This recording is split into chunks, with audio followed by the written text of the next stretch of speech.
யார் மீது தான் ஊழல் புகார் இல்லை? ஒத்துக்கிறாருல அப்போ ஏடிஎம்கே ஃபைல்ஸுங்கிறது உண்மைதானே. இப்போ பிஜேபிங்கிற வாஷிங் மெஷினில் போய் விழுந்துட்டதுனால திமுக அமைச்சர்கள் மீது குற்றச்சாட்டு வருது. அதுக்கு சரி கட்டுறதுக்காக இந்த மாதிரி பண்றாங்களா? இவர்கள் மீது இருக்கக்கூடிய தவறுகள் என்னங்கிறது ஒன்றியத்துக்கு நல்லா தெரியும்ல. எடப்பாடி அவர்கள் நிம்மதியாக சாப்பிடலாம், நிம்மதியாக தூங்கலாம். ஏன்னா அவர் வீட்டு வாசலுக்கு ரெய்டு எதுவும் வராது.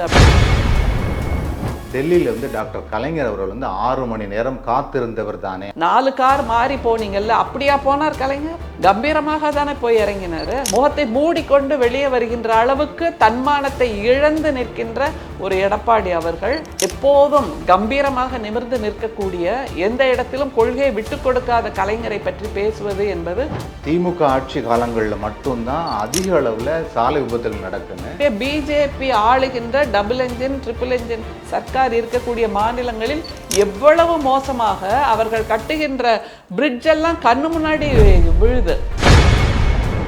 அதிமுக ஆட்சியில் தான் பல அரச பயங்கரவாதம். அதுல ஒண்ணு தர்மபுரி பஸ் எரிப்பு, அந்த கும்பகோணத்தில் மகாமகத்தில் ஏற்பட்ட அந்த ஸ்டாம்பீட், அடுத்தது தூத்துக்குடி துப்பாக்கி சூடு.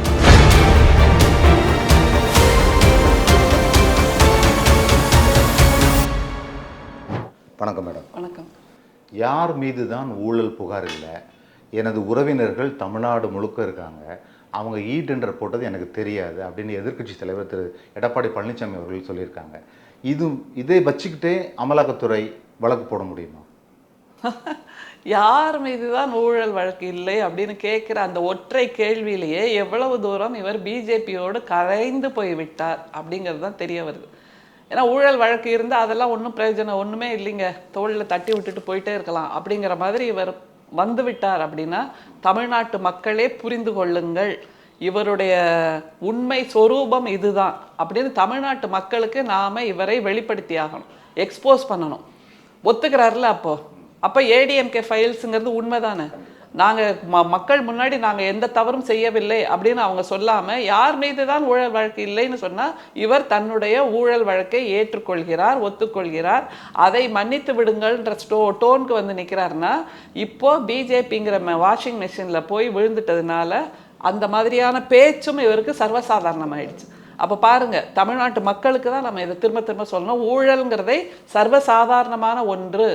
இந்த மாதிரியான பணத்தை கையாடல் செய்வதுங்கிறதையெல்லாம் சர்வசாதாரணமான ஒன்று, நிதியை கையாடல் செய்வதுங்கிறது சர்வசாதாரணமான ஒன்று அப்படிங்கிற நிலைக்கு எடப்பாடி அவர்கள் வந்து நின்று விட்டார்கள். இது பிஜேபி அவருக்கு கொடுத்திருக்கக்கூடிய முதல் லெசன் நம்ம சொல்லலாமா. அந்த பாடத்தை இவர் நன்றாக கற்றுக்கொண்டு இதெல்லாம் ஒரு பிரச்சனையே இல்லைங்க, இதனால் அவமானம் இல்லை, நான் வந்தால் திரும்பவும் இதே மாதிரியான ஒரு ஊழலைத்தான் செய்வேன் அப்படின்னு ஒரு வாக்குமூலம் கொடுத்துருக்கார். அதனால் இதை வைத்து அந்த நடவடிக்கை எடுக்க முடியுமான்னு கேட்டால் அவர்கள் நடவடிக்கை எடுப்பதை தாண்டி தமிழ்நாட்டு மக்கள் நடவடிக்கை எடுக்கணும். இவரை போன்ற ஊழல் பெருச்சாளிகள் மீண்டும் இங்கே கால் பதித்து விடக்கூடாது என்கின்ற அந்த நடவடிக்கையை நாம் எல்லாம் சேர்ந்து எடுப்போம். ஏற்கனவே அதிமுக முன்னாள் அமைச்சர்கள் 7 பேர் மீது லஞ்ச ஒழிப்புத்துறை வழக்கு பதிவு பண்ணியிருக்காங்க. இதெல்லாம் பார்க்கும்போது திமுக அமைச்சர்கள் மீது குற்றச்சாட்டு வருது. அதுக்கு சரி கட்டுறதுக்காக இந்த மாதிரி பண்ணுறாங்களா அப்படின்ற மாதிரி ஒரு பேச்சு வருது. இல்லை, நம்முடைய முதல்வர் ஏற்கனவே எதிர்க்கட்சி தலைவராக இருந்தபோது கூட பல குற்றச்சாட்டுகளை சொல்லி ஆளுநர்கிட்ட அந்த மாதிரியான புகார்கள்லாம் கொடுத்தார்ல. ஆனால் ஆளுநர் என்ன பண்ணார், அது மேலே ஏறி உட்கார்ந்துக்கிட்டு எந்த நடவடிக்கையும் எடுக்க விடாமல் செய்தாருங்கிறது உண்மைதான். அதனால் இவர்கள் மீது குற்றச்சாட்டு இருக்கிறது, அதற்கு நடவடிக்கை எடுக்க வேண்டும் என்பது தான் நம்முடைய ஒரே வேண்டுகோளாக இருந்தது. அதை செய்யலை. இவர்கள் மீது இருக்கக்கூடிய தவறுகள் என்னங்கிறது ஒன்றியத்துக்கு நல்லா தெரியும்ல. அதை வைத்து தான் இவர்கள் அந்த ட்ராப்பில் போய் மாட்டியிருக்காங்க. அதனால் நடவடிக்கை எடுப்பாங்கங்கிறத நீங்கள் நினைக்கவே வேண்டாம். ஒன்றியம் நடவடிக்கையே எடுக்காது. ஏனென்றால் அவர்கள் சொல்லுகின்றபடியெல்லாம் இவர் இப்போது ஆடிக்கொண்டிருக்கிறார். He is dancing to the tunes of BJP அப்படிங்கிறது எல்லாருக்குமே நல்லா தெரியும். ஆனால் பிஜேபி இப்போதைக்கு நடவடிக்கை எடுக்காது. நான் இதை 1 வருஷம் முன்னாடி இந்த பிஜேபி ஏடிஎம்கே கூட்டணின்னு அறிவிச்ச அன்னைக்கே நான் சொன்னேன், இனிமே ஒரு வருஷத்துக்கு எடப்பாடி அவர்கள் நிம்மதியாக சாப்பிடலாம், நிம்மதியாக தூங்கலாம், ஏன்னா அவர் வீட்டு வாசலுக்கு ரெய்டு எதுவும் வராது அப்படின்னு. அதைத்தான் இப்போ திரும்பவும் நம்ம சொல்லணும். அதனால் இவர் மீது இவ்வளவு வெளிப்படையாக அவர் சொல்கிறார், யார் மீது தான் ஊழல் வழக்கு இல்லை அப்படின்னு சொல்லக்கூடிய அளவுக்கு அவர் வந்து விட்டார் என்றால் அவரிடம் ஏதோ மடியில் கனம் இருக்குது. அதை தெரிந்து கொண்டு இடி, ஐடி, சிபிஐ எதுவுமே நடவடிக்கை எடுக்கவில்லை என்றால் ஒன்றியம் தலையாட்டவில்லை. ஒன்றியம் நாங்கள் சொல்கிறபடி இவர் ஆடிட்டு இருக்காரு, அதனால் நீங்கள் போகாதீங்கன்னு சொல்லியாச்சு. அதனால் அவங்களும் அமைதியாக இருக்காங்க. அதனால் இவர் முரண்டு பிடித்தார்னு வைங்க, இந்த கூட்டணியிலேருந்து நான் வெளியில் போகிறேன் அப்படின்னு முரண்டு பிடிச்சார்னா மறுநாளே வந்து நின்றுடும். அதுதான் உண்மை. டெல்லியில் வந்து டாக்டர் கலைஞர் அவர்கள் வந்து 6 மணி நேரம் காத்திருந்தவர் தானே அப்படின்னு எடப்பாடி அவர்கள் வந்து ஒரு கடுமையான விமர்சனம் பண்ணுறாரு. பொதுவாக அரசியல் பயணத்தில் விட்டு கொடுத்தல் அல்லது ஒருவரை ஒருவர் சந்தித்தல் இதெல்லாம் இயல்பான விஷயம் அப்படிங்கிறது நமக்கு நல்லா தெரியும். கலைஞர் ஐயாவும் காத்திருந்தாருங்கிறதெல்லாம் உண்மைதான், நடந்த உண்மை. ஆனால் எந்த இடத்திலாவது நாம் நம்முடைய கொள்கையை விட்டு கொடுத்திருக்கிறோமா, நம்முடைய மரபுகளை விட்டு கொடுத்திருக்கிறோமா, நம்முடைய நிலைப்பாட்டை விட்டு கொடுத்திருக்கிறோமா, நம்முடைய கருத்தியலை விட்டு கொடுத்திருக்கிறோமாங்கிறதான கேள்வி. நம்முடைய கலைஞருக்கு காங்கிரஸ் மீது இருந்த அந்த நட்புணர்வு எவ்வளோன்னு தெரியும். நம்முடைய ஆதரவு அவர்களுக்கு எவ்வளவு தேவையாக இருந்ததுங்கிறதும் நமக்கு நல்லா தெரியும். அப்படி இருந்த காலகட்டத்தில் கூட அந்த 2G வழக்கை நிறுத்துவதற்கோ இல்லாமல் ஆக்குவதற்கோ ஏதாவது பண்ணாரா கலைஞர்? அவ்வளவு தூரம் நேர்மையாக இருந்தவர் தானே, இல்லை? அப்போ எந்த இடத்திலும் தனக்கான ஒன்றை கேட்காதவராக நம்முடைய கலைஞர் உயர்ந்து நிற்கிறார் அப்படிங்கிறத புரிஞ்சுக்கணும். ஆனால் எடப்பாடி அவர்கள் அப்படியா? அதுதானே மிகப்பெரிய கேள்வி. தன்னை முற்ற முழுக்க காணாமல் போயிட்டு எடப்பாடி காணவில்லை அப்படின்னு வேணால் நம்ம அறிவிப்பு கொடுக்கலாம். அந்த அளவுக்கு அவர் இல்லாமலே போயாச்சு, அவருடைய கொள்கை இல்லாமலே போயாச்சு. அண்ணாவை காணோம், திராவிடத்தை காணோம், தமிழ்நாட்டு மக்கள் மீதான நலனே இல்லை அவருடைய செயல்பாடுகளில். அப்படியாக திமுக என்றைக்காவது இருந்ததா? காங்கிரஸோடு கூட்டணியில் இருந்தது, பிஜேபியோடு கூட கூட்டணியில் இருந்தது. ஆனாலும் அவர்கள் அந்த குறைந்தபட்ச கொள்கை நிலைப்பாட்டோடு தானே இருந்தார்கள். ராமர் கோயிலை பேசக்கூடாது, மும்மொழி கொள்கையை திணிக்க கூடாது, அப்புறம் நம்முடைய சிறுபான்மை இனத்திற்கு நீங்கள் பாதுகாப்பாக இருக்க வேண்டும், இந்த மாதிரியான விஷயங்களை எல்லாம் கொள்கையாக சொல்லிதானே பிஜேபியோடு கூட்டணியில் இருந்தார்கள். அப்படிங்கிறப்போ நம்முடைய கலைஞர் அவர்கள் நிச்சயமாக எந்த இடத்திலும் தன்னுடைய கொள்கையையோ தன்னுடைய கருத்தியலை விட்டு கொடுக்காதவராக இருந்தாருங்கிற அந்த பாயிண்ட்டை தான் பேசணுமே தவிர 6 மணி நேரம் காத்திருந்தார் அப்படின்னா நீங்கள் போய் பார்த்துட்டு கர்ட்டனை பார்க்க போகிறேன், ஏடிஎம்கே ஆஃபீஸில் பூச்சியெல்லாம் இருக்கா, பாச்சா இருக்கா, பல்லி இருக்கான்னு பார்க்க போகிறேன், அல்லது அந்த செக்யூரிட்டி எப்படி வேலை பண்ணுறாருங்கிறத பார்க்க போகிறேன்னு ஓடி ஒளிந்து 4 கார் மாறி போனீங்கல்ல, அப்படியா போனார் கலைஞர்? கம்பீரமாக தானே போய் இறங்கினார். அது மாதிரி இன்னொரு முறை அமித்ஷா வீட்டிலிருந்து வெளியே வரும்போது முகத்தை மூடிட்டு இல்லை வந்தீங்க. நைட்டு 10 மணிக்கு எங்கேப்பா வெயில் அடிக்குது டெல்லியில், வேத்து கொட்டி அதை தொடச்சிக்கிட்டு தானே வந்தீங்க. முகத்தை மூடிக்கொண்டு வெளியே வருகின்ற அளவுக்கு தன்மானத்தை இழந்து நிற்கின்ற ஒரு எடப்பாடி அவர்கள் எப்போதும் கம்பீரமாக நிமிர்ந்து நிற்கக்கூடிய, எந்த இடத்திலும் கொள்கையை விட்டு கொடுக்காத கலைஞரை பற்றி பேசுவது என்பது நிச்சயமாக ரசனைக்குரியது இல்லை, விமர்சனத்துக்குரியது தான். தன்னை முதலில் பார்த்து கொள்ள வேண்டும் கண்ணாடியில். அல்லது ஒருவரை பற்றி குற்றம் சாட்டுகிறார்னா 4 விரல் தன்னை நோக்கி இருக்குங்கிறதையும் எடப்பாடி அவர்களுக்கு புரிய வைக்க வேண்டும். இப்போ சமீபத்தில் சேலமில் வந்து சாலை விபத்து நடந்தது. திமுக ஆட்சி காலங்களில் மட்டும்தான் அதிக அளவில் சாலை விபத்துகள் நடக்குன்னு திரு எடப்பாடி அவர்கள் சொல்லியிருக்காங்க. இதை பற்றி உங்களோட கருத்து? எடப்பாடி அவர்கள் ஒரு என்ன சொல்கிறது, எதுவுமே தெரியாத ஒரு அறியாமை தன்மையோடு இருக்காரா அப்படிங்கிறத நமக்கு இப்போ ஒரு கேள்வியாக இருக்குது.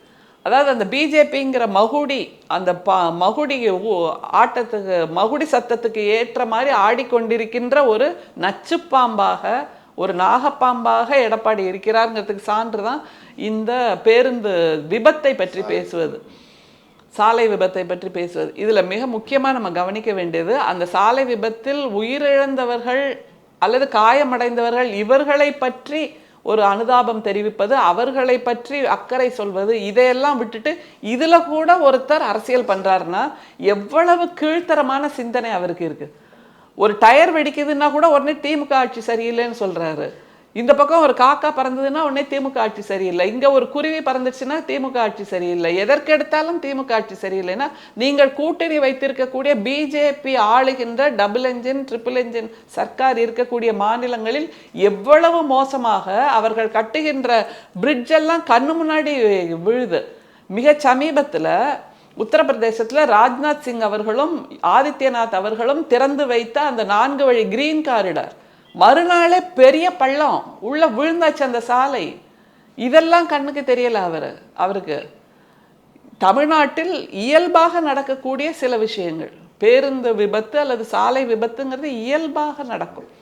ஓட்டுபவர்கள் ஜாக்கிரதையாக ஓட்டணுங்கிறது சாலை தமிழ்நாட்டை பொறுத்த வரைக்கும் மிக அற்புதமாக இருக்கிறது. இவர் வேற எந்த மாநில தமிழ்நாட்டிலேருந்து டெல்லிக்கு விமானத்துக்கு போறாரு, அங்கேருந்து விமானம் ஏறி தமிழ்நாட்டுக்கு வர்றதை தவிர வேறு ஏதாவது மாநிலத்துக்கு எடப்பாடி அவர்கள் பயணித்திருக்கிறாரா? அங்கெல்லாம் எவ்வளோ மோசமான சாலைகள் போடப்பட்டிருக்கின்றன ஏதாவது பார்த்துருக்காரா? அதை தவிர அந்த பேருந்துகள் மிக சமீபமாக அந்த பஸ்ஸஸ்லாம் தமிழ்நாடு அரசு வெளியிட்டிருக்குல்ல, அந்த பஸ்ஸஸ் சாமானியர்களுக்கு கூட எவ்வளவு அற்புதமான ஒரு சேவையை செய்து கொண்டிருக்கிறது, அவ்வளவு அற்புதமாக இருக்கு. இந்த மாதிரி தமிழ்நாட்டின் சாலை வசதிகள், தமிழ்நாட்டின் பேருந்து வசதிகள், தமிழ்நாட்டோட டிரான்ஸ்போர்ட் ஃபெசிலிட்டிஸ் எதையுமே தெரிந்து கொள்ளாமல் சேனம் போட்ட மாதிரி பிஜேபி பிஜேபி பிஜேபி ஒன்று மட்டும்தான் எனக்கு கண்ணுக்கு தெரியுது அப்படின்னா இது மிகவும் எதிர்க்கட்சி தலைவராக கூட அவர் இருப்பதற்கு தகுதியற்றவராக இருக்கிறாரான்ற ஒரு கேள்வியை நம்ம தமிழ்நாட்டு மக்களின் சார்பில் அவருக்கு வைக்கணும். சரி, இவ்வளோ அக்கறையாக பேசுகிறாருல, எனக்கு ஒரே ஒரு கேள்வி இருக்குது, அவர்கிட்ட வேணால் கேட்டு சொல்லுங்கள். அதிமுக ஆட்சி காலத்தில் தான் பல வருடங்களுக்கு முன்னாடி தர்மபுரியில் பேருந்தில் பயணித்த அந்த வேளாண் பல்கலைக்கழக மாணவிகளை உயிரோடு கொளுத்தினார்கள். அப்படியான விஷயமா இந்த சாலை விபத்தெல்லாம்? அரச பயங்கரவாதத்தை இவர்கள் தான் செய்தார்கள். அதிமுக ஆட்சியில் தான் பல அரச பயங்கரவாதம். அதில் ஒன்று தர்மபுரி பஸ் எரிப்பு, அடுத்தது அந்த கும்பகோணத்தில் மகாமகத்தில் 2 சகோதரிகளுமாக உட்கார்ந்து குளித்த அந்த நேரத்தில் ஏற்பட்ட அந்த ஸ்டாம்பீட், அடுத்தது தூத்துக்குடி துப்பாக்கி சூடு, இதுவும் அரச பயங்கரவாதம். அவர் பொள்ளாச்சி சம்பவம், இதுவும் அரச பயங்கரவாதம். இப்படி தொடர்ந்து அரச பயங்கரவாதத்தை நிகழ்த்திவிட்டு அதை தவிர தமிழ்நாட்டு மக்களுக்கு துரோகம் இழைப்பதை போல் பிஜேபிக்கு தலையாட்டி பொம்மையாகவே இருந்தார். அவர்கள் ஆடுறாராமா அவங்க 3 தடவை சொன்னாங்கன்னா இவர் 30 தடவை ஆடினாரா இல்லையா? தமிழ்நாட்டு மக்களுக்கு விரோதமாக, தமிழ்நாட்டில் இருக்கக்கூடிய சிறுபான்மையினருக்கு விரோதமாக, இளைஞர்களுக்கு விரோதமாக எல்லாவற்றையும் அழித்தொழித்தவர் எடப்பாடி அவர்கள் அப்படிங்கிறத அவர் முதல்ல நினைவில் வச்சுக்கணும். அதனால் ஒரு காக்கா பறந்துடுச்சுன்னா அதுக்கு டிஎம்கே தான் காரணம் என்று சொல்வதெல்லாம் நகைச்சுவையான காட்சிகள். ஒரு எதிர்க்கட்சி தலைவர் என்கின்ற மாண்புக்கு அது பொருத்தம் இல்லாதது. நம்முடைய தலைவரும் எதிர்க்கட்சி தலைவராக இருந்திருக்கிறார். ஆனால் எவ்வளோ ஆக்கப்பூர்வமான செயல்பாடுகள் அப்போல்லாம். அந்த மாதிரி இவர் ஏதாவது பண்ணியிருக்காரா? இல்லையே. பிஜேபிக்கு சாமரம் வீசுறது மட்டுமே ஒரு வேலையாக செய்து கொண்டிருக்கிறார். அதில் கூடுதலான ஒன்று தான் இந்த விமர்சனம்.